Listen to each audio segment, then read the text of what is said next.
ആലപ്പുഴ ജില്ലയിലായിരുന്നു നാടിനെ നടുക്കിയ സംഭവം അരങ്ങേറിയത്. വൈകുന്നേരം ഏകദേശം 4:30 മണിയോടുകൂടി മഹാവിഷ്ണു ക്ഷേത്രത്തിന്റെ നട തുറക്കുന്നതിനായി കീഴ്ശാന്തി ക്ഷേത്രത്തിലേക്ക് എത്തി. വിശേഷാൽ പൂജകളുള്ള ദിവസങ്ങളായതുകൊണ്ട് തന്നെ രാവിലെ നട തുറന്നപ്പോഴും ആളുകൾ നിരവധിയുണ്ടായിരുന്നു. വൈകുന്നേരവും തിരുവാഭരണം ചാർത്തിയ ഭഗവാനെ കാണാനായി ആളുകളുടെ വൻ തിരക്ക് തന്നെയായിരുന്നു. ക്ഷേത്ര നട തുറന്ന് അകത്തേക്ക് നോക്കിയ പൂജാരി അക്ഷരാർത്ഥത്തിൽ നടുങ്ങിപ്പോയി. ഭയന്നുപോയ പൂജാരി ഉറക്കെ നിലവിളിച്ചു തുടങ്ങി. ഭഗവാന് ചാർത്തിയിരുന്ന തിരുവാഭരണങ്ങൾ ഒന്നും തന്നെ കാണാനില്ല എന്നായിരുന്നു തിരുമേനി ഉറക്കെ വിളിച്ചു പറഞ്ഞത്. അത് കേട്ട് ക്ഷേത്ര ഭാരവാഹികളും സമീപത്തുണ്ടായിരുന്ന ആളുകളുമൊക്കെ ക്ഷേത്രത്തിന്റെ നടയ്ക്കലേക്ക് ഓടിയെത്തി. രാവിലെ ക്ഷേത്രം അടയ്ക്കുന്ന സമയത്ത് വിഗ്രഹത്തിലുണ്ടായിരുന്ന കിരീടവും മാലകളും ഒന്നും തന്നെ കാണാനില്ല. രാവിലെ ക്ഷേത്ര ഭാരവാഹികളും ഭക്തരുമൊക്കെ നോക്കി നിൽക്കെയാണ് ഏകദേശം 11:30 മണിയോടുകൂടി കീഴ്ശാന്തിയായിരുന്ന രാമചന്ദ്രൻ പോറ്റി ക്ഷേത്രത്തിന്റെ നടയടച്ച് പുറത്തേക്ക് ഇറങ്ങിയത്. അതിനുശേഷം ക്ഷേത്ര ഭാരവാഹികളിൽ പലരും ആ ക്ഷേത്ര കോമ്പൗണ്ടിനുള്ളിൽ തന്നെ ഉണ്ടായിരുന്നു. അവരവിടെ ഇരിക്കുന്ന സമയത്ത് മഹാവിഷ്ണുവിന്റെ തലയിൽ ചൂടിയിരുന്ന കിരീടവും മാലകളുമൊക്കെ എങ്ങനെ അപ്രത്യക്ഷമായി എന്ന് എല്ലാവർക്കും സംശയം തോന്നി. അമ്പരന്നുപോയ സംഘാടകർ ഉടൻ തന്നെ മേൽശാന്തി ശങ്കരനാരായണനെ വിളിച്ചു. ക്ഷേത്രത്തിലേക്ക് വരാൻ അസൗകര്യം ഉള്ളതുകൊണ്ട് തന്നെ മേൽശാന്തി അന്നേ ദിവസത്തെ പൂജകൾ തന്റെ 2 കീഴ്ശാന്തിമാർക്കായി വീതിച്ചു കൊടുത്തിരിക്കുകയായിരുന്നു. സാധാരണയായി മേൽശാന്തി ശങ്കരനാരായണൻ പോറ്റിയുടെ നേതൃത്വത്തിലാണ് ദേവസ്വത്തിന്റെ സ്ട്രോങ് റൂമിൽ നിന്നും തിരുവാഭരണങ്ങൾ എടുത്തുകൊണ്ടുവന്ന് ക്ഷേത്രത്തിനുള്ളിലേക്ക് ചാർത്താനായി എടുക്കാറുള്ളത്. പൂജാകർമ്മങ്ങൾ പൂർത്തിയാക്കിയ ശേഷം മേൽശാന്തിയുടെ നേതൃത്വത്തിൽ തന്നെ തിരുവാഭരണം തിരികെ ദേവസ്വത്തിന്റെ സ്ട്രോങ് റൂമിലേക്ക് തിരികെ നൽകാറുമുണ്ട്. എന്നാൽ മേൽശാന്തിയുടെ അഭാവത്തിൽ ഇത്തവണ രാമചന്ദ്രൻ പോറ്റിയാണ് സ്ട്രോങ് റൂമിൽ നിന്നും തിരുവാഭരണങ്ങൾ എടുത്തതും ക്ഷേത്രത്തിനുള്ളിൽ ചാർത്തിയതും. രാവിലത്തെ പൂജയ്ക്ക് ശേഷം രാമചന്ദ്രൻ പോറ്റി ഭദ്രമായി നടയടച്ച ശേഷം താക്കോൽ 2ാമത്തെ കീഴ്ശാന്തിയെ ഏൽപ്പിച്ചതാണ്. അദ്ദേഹം ആ താക്കോൽ ക്ഷേത്രത്തിൽ തന്നെ സൂക്ഷിച്ചു വെച്ച ശേഷമാണ് വീട്ടിലേക്ക് മടങ്ങിയത്. ഇതിനിടയിൽ നട ആരും തന്നെ തുറന്നിട്ടില്ല എന്ന് ക്ഷേത്രഭാരവാഹികൾക്ക് ഉറപ്പാണ്. സംഘാടകർ ഉടൻ തന്നെ സമീപത്തുള്ള പോലീസ് സ്റ്റേഷനിൽ വിവരമറിയിക്കുകയും SI ഉൾപ്പെടുന്ന സംഘം ക്ഷേത്രത്തിലേക്ക് എത്തുകയും ചെയ്തു. പോലീസ് സംഘം പ്രദേശത്തുണ്ടായിരുന്ന ആളുകളോടും ക്ഷേത്ര ഭാരവാഹികളോടും വിശദമായി കാര്യങ്ങൾ അന്വേഷിച്ചു. നടന്ന സംഭവങ്ങളൊക്കെ സംഘാടകർ പോലീസിനോട് തുറന്നു പറഞ്ഞു. കാര്യങ്ങൾ കേട്ടറിഞ്ഞ ശേഷം SI രാവിലെ നടയടച്ചിരുന്ന കീഴ്ശാന്തി രാമചന്ദ്രൻ പോറ്റിയെ എന്തുകൊണ്ടാണ് ഫോണിൽ വിളിക്കാത്തതെന്ന് ചോദിച്ചറിയുകയും ചെയ്തു. രാമചന്ദ്രൻ പോറ്റിയുടെ ഫോണിൽ വിളിച്ചു നോക്കിയപ്പോൾ കണക്ട് ആകാത്ത സാഹചര്യത്തിൽ ബാക്കി നടപടികളിലേക്ക് പോലീസ് സംഘം കടന്നു. ക്ഷേത്രത്തിനുള്ളിൽ കയറിയാണ് പരിശോധന നടത്തേണ്ടത്. ക്ഷേത്രത്തിനകത്തേക്ക് പ്രവേശിക്കാൻ തന്ത്രിക്കും പൂജാരിക്കും മാത്രമാണ് അനുവാദമുള്ളത്. ഇങ്ങനെയൊരു സംഭവം നടന്ന സാഹചര്യത്തിൽ അകത്ത് കയറി പരിശോധന നടത്താതെ SIക്ക് മറ്റ് നിവൃത്തിയുണ്ടായിരുന്നില്ല. SI 2 കോൺസ്റ്റബിൾമാരും ശ്രീകോവിലിന്റെ പടിയിൽ ഒന്ന് നമസ്കരിച്ച ശേഷം ക്ഷേത്രത്തിനുള്ളിലേക്ക് പ്രവേശിച്ചു. ക്ഷേത്രത്തിനകത്തെങ്ങാനും തിരുവാഭരണങ്ങൾ വീണുപോയിട്ടുണ്ടോ എന്നാണ് പോലീസ് സംഘം ആദ്യഘട്ടത്തിൽ പരിശോധന നടത്തിയത്. എന്നാൽ പരിശോധനയിൽ ക്ഷേത്രത്തിനുള്ളിലെങ്ങും ആഭരണങ്ങൾ വീണിട്ടില്ല എന്ന് വ്യക്തമായതോടുകൂടി SHO പ്രതാപചന്ദ്രൻ മോഷണം സ്ഥിരീകരിച്ചു. ഈ സമയത്തായിരുന്നു മഹാവിഷ്ണുവിന്റെ വിഗ്രഹത്തിലുണ്ടായിരുന്ന നീളമുള്ള ഒരു മാല പോലീസ് സംഘത്തിന്റെ ശ്രദ്ധയിൽപ്പെടുന്നത്. വിഗ്രഹത്തിൽ നിന്നും ആ മാല ഊരിയെടുക്കാൻ സ്റ്റേഷൻ ഹൗസ് ഓഫീസർ പ്രതാപചന്ദ്രൻ കോൺസ്റ്റബിൾസിനോട് പറഞ്ഞു. അവരുടൻ തന്നെ അതനുസരിക്കുകയും വിഗ്രഹത്തിൽ നിന്നും ആ മാല ഊരിയെടുക്കുകയും മൂവർ സംഘം ക്ഷേത്രത്തിനുള്ളിൽ നിന്ന് പുറത്തേക്കിറങ്ങുകയും ചെയ്തു. അപ്പോഴേക്കും വിവരമറിഞ്ഞ് പ്രദേശമാകെ ആളുകളെ കൊണ്ട് നിറഞ്ഞിരുന്നു. രാവിലെ നിരവധി ഭക്തർ തിരുവാഭരണം അണിഞ്ഞു നിൽക്കുന്ന ഭഗവാനെ കണ്ടതാണ്. എന്നാൽ വൈകുന്നേരമായപ്പോഴേക്കും അതേ തിരുവാഭരണങ്ങൾ മോഷണം പോയി എന്നുള്ള വാർത്തയാണ് ഇപ്പോൾ നാട്ടുകാർ കേൾക്കുന്നത്.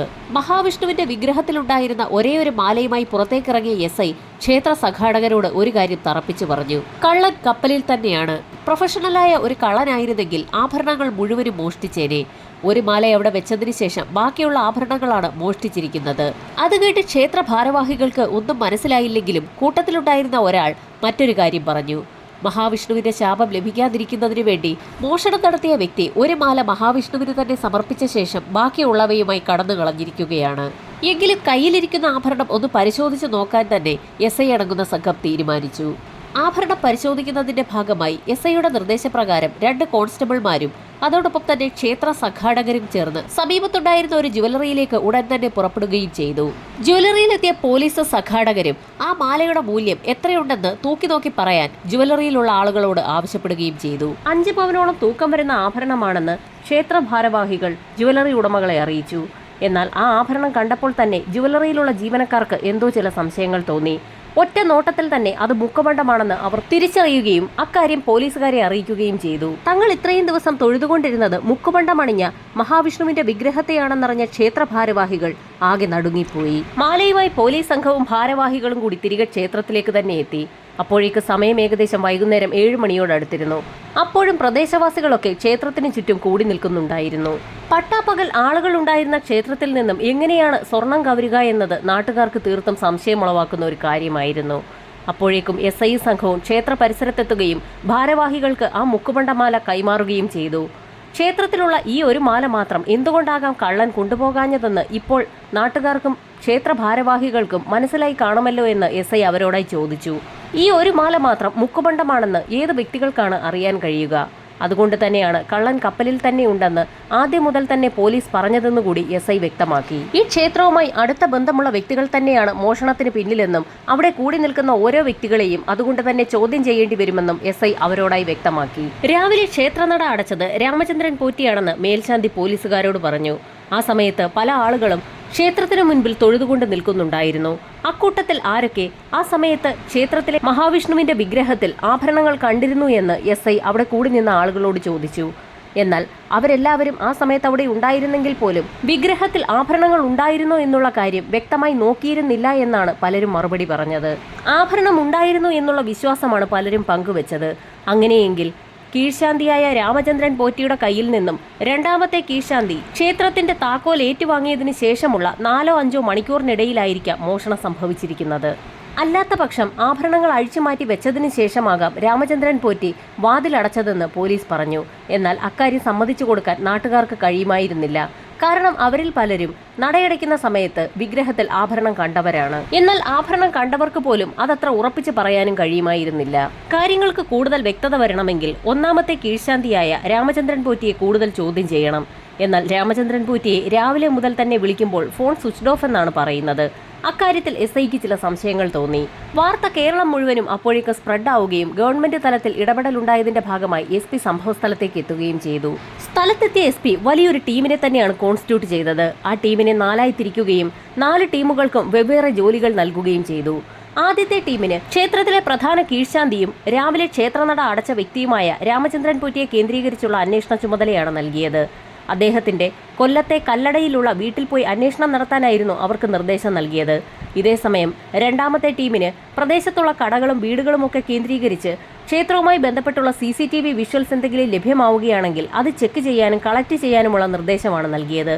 മൂന്നാമത്തെ സംഘത്തിനാകട്ടെ പ്രദേശവാസികളെയും ആ ക്ഷേത്രത്തിൽ അന്നേ ദിവസം വന്നു പോയിട്ടുള്ള വ്യക്തികളെയും ക്ഷേത്ര ഭാരവാഹികളെയും ശാന്തിമാരെയും ഒക്കെ ചോദ്യം ചെയ്യുന്ന ചുമതലയാണ് നൽകിയത്.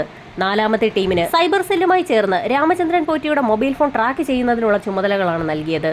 രാമചന്ദ്രൻ പോറ്റിയുടെ മൊബൈൽ ഫോൺ അവസാനമായി ഓഫ് ആയത് എവിടെയാണെന്നും അത് ഏതെങ്കിലും സാഹചര്യത്തിൽ ഓൺ ആകുന്നുണ്ടോ എന്നുള്ള കാര്യവും ചെക്ക് ചെയ്യുന്നതിനുള്ള ചുമതലയാണ് അവർക്ക് നൽകിയത്. അപ്പോഴേക്ക് സമയം ഏകദേശം രാത്രി 10 മണിയോട് അടുപ്പിച്ചിരുന്നു. തൊട്ടടുത്ത ദിവസം രാവിലെ തന്നെ അന്വേഷണം വിപുലമാക്കാനാണ് പോലീസ് സംഘം തീരുമാനിച്ചത്. ഈ സമയത്തും ക്ഷേത്രത്തിന് ചുറ്റിനും ആളുകൾ കൂടി നിന്നിരുന്നു. പലരും ക്ഷേത്രത്തിനുള്ളിലെ ആഭരണം നഷ്ടപ്പെട്ടതുമായി ബന്ധപ്പെട്ട് ചില തർക്കങ്ങൾ ഉന്നയിക്കുകയും ചെയ്തു. കൂടി നിന്ന വ്യക്തികൾക്ക് പല അഭിപ്രായങ്ങളാണുള്ളത്. രാവിലെ നട അടയ്ക്കുന്ന സമയത്ത് പലരും തിരുവാഭരണം വിഗ്രഹത്തിൽ കണ്ടവരാണ്. അതിനുശേഷം പ്രധാന കീഴ്ശാന്തി രാമചന്ദ്രൻ പോറ്റി ക്ഷേത്രനട അടയ്ക്കുകയും വാതിൽ പൂട്ടിയ താക്കോല് രണ്ടാമത്തെ കീഴ്ശാന്തിക്ക് കൈമാറുകയും ചെയ്തിട്ടുണ്ട്. രണ്ടാമത്തെ കീഴ്ശാന്തി താക്കോലുമായി വീട്ടിലേക്ക് പോയതിനു ശേഷം 3:30 മണിയോടുകൂടി കൃത്യമായി മടങ്ങി വന്നിട്ടുമുണ്ട്. ഇതിനിടയിൽ എങ്ങനെയാണ് ക്ഷേത്രം തുറന്ന് ആഭരണങ്ങൾ എടുത്തുകൊണ്ട് പോവുക എന്നതായിരുന്നു ആളുകളെ ഏറെ കുഴപ്പിച്ചത്. പകലവിടെ ഉണ്ടായിരുന്നത് പ്രധാനമായും ക്ഷേത്ര ഭാരവാഹികളാണ്. അവരെല്ലാവരും കൂടി ചേർന്ന് കള്ളത്താക്കോൽ ഉപയോഗിച്ച് ക്ഷേത്രനട തുറന്ന് ആഭരണം മോഷ്ടിച്ചതാണ് എന്ന തരത്തിൽ വരെ ആളുകൾ പറയുകയും ബഹളം വയ്ക്കുകയും ചെയ്തു. ഇതിനിടയിൽ പോലീസ് സംഘം അവരുടെ അന്വേഷണം വിപുലമാക്കിയിരുന്നു. ക്ഷേത്രത്തിലെത്തിയ വ്യക്തികളെയും ക്ഷേത്ര ഭാരവാഹികളെയും ഒക്കെ വിശദമായി തന്നെ ചോദ്യം ചെയ്യുകയും അവയൊക്കെ രേഖപ്പെടുത്തുകയും ചെയ്തു. അന്വേഷണം വിപുലമാക്കുന്നതിനിടയിലായിരുന്നു പോലീസ് സംഘത്തിന് സൈബർ സെല്ലിന്റെ ഭാഗത്തു നിന്നും ഒരു നിർണായക ഫോൺ കോൾ എത്തിയത്. സ്വിച്ച് ഓഫ് ആക്കിയ രാമചന്ദ്രൻ പോറ്റിയുടെ മൊബൈൽ ഫോൺ ഇപ്പോൾ ഓൺ ആക്കിയിരിക്കുകയാണ്. ഓണാക്കിയ സമയത്ത് ആ ഫോണിലേക്ക് ഒരു OTPയും വന്നിട്ടുണ്ട്. എന്ത് OTP ആണ് വന്നിട്ടുള്ളതെന്ന് പോലീസ് സംഘത്തിന് സംശയം തോന്നുകയും അക്കാര്യം സൈബർ സെല്ലിനോട് തിരക്കുകയും ചെയ്തു. ബാങ്കിൽ സ്വർണം പണയം വെച്ചത് സംബന്ധിച്ചുള്ള OTP ആണ് ഫോണിലേക്ക് എത്തിയിരിക്കുന്നതെന്നായിരുന്നു സൈബർ സെല്ലിന്റെ ഭാഗത്തു നിന്നുമുള്ള മറുപടി. ഫോണിലേക്ക് OTP വന്നതിന് ശേഷം ആ മൊബൈൽ ഫോൺ സ്വിച്ച്ഡ് ഓഫ് ആയിരിക്കുകയാണ്. എറണാകുളം കുമ്പളങ്ങിയിലുള്ള സ്ഥലമാണ് ലൊക്കേഷനായി കാണിക്കുന്നതെന്നും സൈബർ സെല്ല് പോലീസിനോട് പറഞ്ഞു. ക്ഷേത്രത്തിനുള്ളിൽ അന്വേഷണം നടത്തിക്കൊണ്ടിരുന്ന പോലീസുകാരെയും രാമചന്ദ്രൻ പോറ്റിയെ അന്വേഷിച്ച് കൊല്ലത്തേക്ക് പോയ പോലീസ് സംഘത്തെയും ഉടൻ തന്നെ SP വിളിക്കുകയും എല്ലാവരോടും എറണാകുളം കുമ്പളങ്ങിയിലേക്ക് പുറപ്പെടാൻ നിർദ്ദേശം നൽകുകയും ചെയ്തു. രാമചന്ദ്രൻ പോറ്റിയെ കൈയോടെ പിടികൂടുന്നതിനു വേണ്ടി പോലീസ് സംഘം ഒന്നടങ്കം എറണാകുളത്തേക്ക് പുറപ്പെട്ടു. ഇതിനോടകം തന്നെ എറണാകുളം സ്റ്റേഷനിൽ വിവരം അറിയിച്ചിരുന്നു. ഒരുപക്ഷെ രാമചന്ദ്രൻ പോറ്റി ക്ഷേത്രത്തിൽ നിന്നെടുത്ത ആഭരണങ്ങൾ തന്നെയാകാം കുമ്പളങ്ങി ഫെഡറൽ ബാങ്കിൽ പണയം വെച്ചിരിക്കുന്നതെന്നും പോലീസ് വിലയിരുത്തി. എറണാകുളത്തു നിന്നും വിവിധ ഭാഗങ്ങളിലേക്ക് പോകാൻ കഴിയാവുന്ന എല്ലാ വഴികളും പോലീസ് സംഘം ബ്ലോക്ക് ചെയ്തു. ബസ് സ്റ്റാൻഡുകളും റെയിൽവേ സ്റ്റേഷനുകളും ബോട്ട് ജെട്ടികളും എയർപോർട്ടും എല്ലാം പോലീസ് സംഘത്തിന്റെ നിരീക്ഷണത്തിലായി. ആലപ്പുഴയിൽ നിന്നുള്ള പോലീസ് സംഘം അതിവേഗത്തിൽ തന്നെ എറണാകുളത്തേക്ക് കുതിച്ചു. ഇതേ സമയം തന്നെ ഇടവഴികളും മറ്റും അരിച്ചുപറക്കി പരിശോധിക്കുകയായിരുന്നു എറണാകുളം സ്റ്റേഷനിൽ നിന്നുള്ള ആളുകൾ. അങ്ങനെ പരിശോധന പുരോഗമിക്കുന്നതിനിടയിലായിരുന്നു ഒരു ക്ഷേത്രത്തിന് സമീപത്തുള്ള ഇടവഴിയിലൂടെ ഒരു ബാഗുമായി രാമചന്ദ്രൻ പോറ്റി നടന്നു പോകുന്ന കാഴ്ച പോലീസിന്റെ ശ്രദ്ധയിൽപ്പെടുന്നത്. രാമചന്ദ്രൻ പോറ്റിയെ ഉടൻ തന്നെ എറണാകുളത്ത് നിന്നുള്ള പോലീസ് സംഘം കസ്റ്റഡിയിലെടുത്ത് സ്റ്റേഷനിലേക്ക് കൊണ്ടുപോയി. അരൂരിൽ നിന്നെത്തിയ പോലീസ് സംഘം എത്തിയപ്പോൾ തന്നെ രാമചന്ദ്രൻ പോറ്റിയെ അവർക്കൊപ്പം ആലപ്പുഴയിലേക്ക് അയക്കുകയും ചെയ്തു. പോറ്റിയുടെ കൈവശമുണ്ടായിരുന്ന ബാഗ് അപ്പോഴും പോലീസ് സംഘം തുറന്നു പരിശോധിച്ചിരുന്നില്ല. ക്ഷേത്ര ഭാരവാഹികൾ കൂടി സ്റ്റേഷനിലേക്ക് എത്തിയ സാഹചര്യത്തിലായിരുന്നു പോറ്റിയുടെ കൈവശമുണ്ടായിരുന്ന ബാഗ് തുറന്നു പരിശോധിച്ചത്. ബാഗിനുള്ളിൽ നിന്നും ഓരോരോ സാധനങ്ങളായി പുറത്തേക്കെടുത്തു വെക്കാൻ രാമചന്ദ്രൻ പോറ്റിയോട് പോലീസ് സംഘം ആവശ്യപ്പെട്ടു. ബാഗ് തുറന്ന് പോറ്റി ആദ്യം പുറത്തേക്കെടുത്തു വെച്ചത് ഒരു കിരീടമാണ്. ആ കിരീടം കണ്ടപ്പോൾ തന്നെ ക്ഷേത്ര ഭാരവാഹികൾ അത് തിരിച്ചറിഞ്ഞു. മഹാവിഷ്ണു ക്ഷേത്രത്തിന്റെ ഭാഗമായി വിഗ്രഹത്തിലുണ്ടായിരുന്ന കിരീടം തന്നെയാണിതെന്ന് ക്ഷേത്ര ഭാരവാഹികൾ സ്ഥിരീകരിക്കുകയും ചെയ്തു. അതിനുശേഷം ബാഗിൽ നിന്നും അധികമൊന്നും എടുത്തു വെക്കാൻ പോറ്റിക്കുണ്ടായിരുന്നില്ല. കുറച്ച് പണം മാത്രമാണ് ബാഗിനുള്ളിൽ നിന്നും സ്റ്റേഷനിലെ മേശപ്പുറത്തേക്ക് പോറ്റി എടുത്തു വെച്ചത്. ഫെഡറൽ ബാങ്കിൽ സ്വർണം പണയം വെച്ച് 7 ലക്ഷം രൂപയാണ് പോറ്റി എടുത്തിരിക്കുന്നത്. ആ പണം എവിടെയെന്ന് പോലീസ് സംഘത്തിന് സംശയം തോന്നി. അതിനുള്ള ഉത്തരമായി ചില കാര്യങ്ങളാണ് പോറ്റി പറഞ്ഞത്. സ്വർണം പണയം വെച്ച തുക 7 ലക്ഷം രൂപ അക്കൗണ്ടിലേക്കാണ് വന്നതെന്നും ആ തുക കിട്ടിയപ്പോൾ തന്നെ താൻ കുറച്ച് ഷെയർ വാങ്ങിയെന്നുമായിരുന്നു പോറ്റി പോലീസിനോട് പറഞ്ഞത്. ഷെയർ ബിസിനസ്സിൽ താല്പര്യമുള്ള പോറ്റി ആ തുക മുഴുവൻ ഷെയർ മാർക്കറ്റിലേക്ക് ഇറക്കുകയും ചെയ്തിരുന്നു.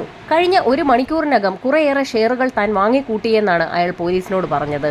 എറണാകുളത്തുള്ള മുഴുവൻ പ്രദേശങ്ങളും പോലീസ് സംഘം അരിച്ചു പറക്കുന്നതിനിടയിൽ ക്ഷേത്ര പരിസരത്തിരുന്ന രാമചന്ദ്രൻ പോറ്റി അവിടെ ഇരുന്നു കൊണ്ട് തന്നെ തന്റെ കയ്യിലുള്ള പണം ഉപയോഗിച്ച് ഷെയറുകൾ വാങ്ങിക്കൂട്ടുകയായിരുന്നു. സ്വർണം പണയം വെച്ച കൂട്ടത്തിൽ കിരീടം മാത്രം എന്താണ് പണയം വെക്കാഞ്ഞതെന്ന് പോലീസ് സംഘം പോറ്റിയോട് ചോദിച്ചു. അതിനും വ്യക്തമായ മറുപടി പോറ്റിക്കുണ്ടായിരുന്നു. കിരീടം ബാങ്കിൽ പണയം വെക്കുന്ന സാഹചര്യത്തിൽ തന്നെ ബാങ്കുകാർക്ക് കാര്യം മനസ്സിലാകുമെന്നും അപ്പോൾ തന്നെ താൻ പോലീസ് പിടിയിലാകാൻ സാധ്യതയുണ്ടെന്ന് തനിക്ക് ഉറപ്പാണെന്ന് പോറ്റി പോലീസിനോട് പറഞ്ഞു. അത് മാത്രവുമല്ല, ക്ഷേത്രത്തിലെ കിരീടവും തിരുവാഭരണവും കാണാതെ പോയി എന്നുള്ള വാർത്ത നാടാകെ പരന്നിരിക്കുകയാണ്. അതിനിടയിൽ കിരീടം ബാങ്കിൽ പണയം വെക്കാൻ കൊണ്ടുചെല്ലുന്ന സാഹചര്യത്തിൽ പിന്നീട് നടക്കുന്ന കാര്യം എന്താണെന്ന് തനിക്ക് ഉറപ്പാണെന്നും പോറ്റി പോലീസിനോട് പറഞ്ഞു. അപ്പോഴാണ് മറ്റൊരു നിർണായക ചോദ്യം SP പോറ്റിയോട് ചോദിക്കുന്നത്. ആ വിഗ്രഹത്തിലുണ്ടായിരുന്ന ഒരു മാല മാത്രം എന്തുകൊണ്ടാണ് രാമചന്ദ്രൻ പോറ്റി എടുക്കാതെ പോയതെന്നായിരുന്നു പോലീസിന്റെ ആ ചോദ്യം. അത് മുക്കുപണ്ടമാണെന്ന് തനിക്ക് അറിവുള്ള കാര്യമാണെന്ന് പോറ്റി പോലീസിനോട് പറഞ്ഞു. വിഗ്രഹത്തിലുണ്ടായിരുന്ന 5 പവന്റെ യഥാർത്ഥ സ്വർണ്ണമാല നേരത്തെ തന്നെ പോറ്റി മോഷ്ടിക്കുകയും ആ സ്ഥാനത്ത് ഒരു മുക്കുപണ്ടം പണിയിച്ച് ഇടുകയും ചെയ്തിട്ടുണ്ട്. ഇത്രയും കാലം ആളുകളെ കബളിപ്പിക്കുകയാണ് പോറ്റി ചെയ്തത്. യഥാർത്ഥ സ്വർണം മോഷ്ടിച്ച ശേഷം മുക്കുപണ്ടം വെച്ച് കളവ് നടത്തുന്ന പതിവാണ് പോറ്റിക്കുള്ളത്. പിന്നെ എന്തുകൊണ്ടാണ് ഇത്തവണ മാത്രം മുക്കുപണ്ടം വെക്കാതെ മോഷണം നടത്തിയതെന്ന് പോലീസിന് സംശയം തോന്നി.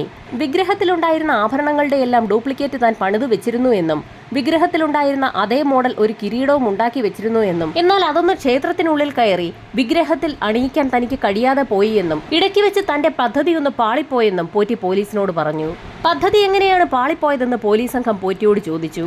മേൽശാന്തി ശങ്കരനാരായണൻ അവധിയിലായതുകൊണ്ട് തന്നെ കീഴ്ശാന്തിയായ രാമചന്ദ്രൻ പോറ്റിക്ക് ഡ്യൂട്ടി നൽകാറാണ് പതിവ്.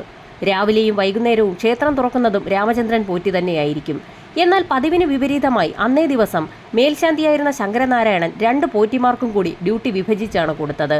രാവിലെ തിരുവാഭരണങ്ങൾ മോഷ്ടിച്ച ശേഷം വൈകിട്ട് ഡ്യൂപ്ലിക്കേറ്റ് ഇട്ടുകൊടുക്കാമെന്നായിരുന്നു രാമചന്ദ്രൻ പോറ്റി ധരിച്ചിരുന്നത്.